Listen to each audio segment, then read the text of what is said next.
Hello नमस्ते सम्पूर्ण साथीहरूलाई। आज पनि छोटो मेरो मिनी भ्लगमा हजुरहरूलाई स्वागत छ। आज चाहिँ हामी के गर्दैछौँ, यति धेरै मान्छेहरू हेर्दाखेरि तपाईँहरू छक पर्दै हुनुहुन्छ होला नि है, देख्दै पनि हुनुहुन्छ होला। यो चाहिँ हामीले बाटो सफा गर्दैछौँ है।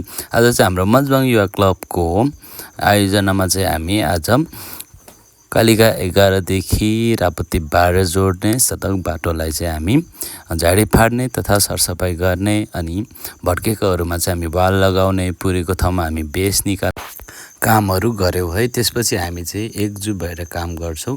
हामी चाहिँ कसैको पनि मुख ताक्दैनौँ, किनकि हामी आफू नै आफ्नो लागि चाहिँ गर्नुपर्छ भनेर हामी लागिरहेका छौँ। यो चाहिँ सानो बहिनी हो, बहिनीले चाहिँ यहाँ झाडी काट्दैछ। बिचरा यति गाह्रो भएको थियो, दिनभरि घाम लागेको थियो आज चाहिँ है। त्यही पनि बहिनीहरू थाकेको थिएन, सानो बहिनीहरू पनि थियो है, ठुल्ठुलो अङ्कलहरू पनि आउनु भएको थियो। सम्पूर्ण हाम्रो मजबाङ युवा क्लबको साथीहरू, सदस्यहरू सबैजना आइदिनु भएको थियो काम गर्न। त्यसको लागि सबैजनालाई धन्यवाद।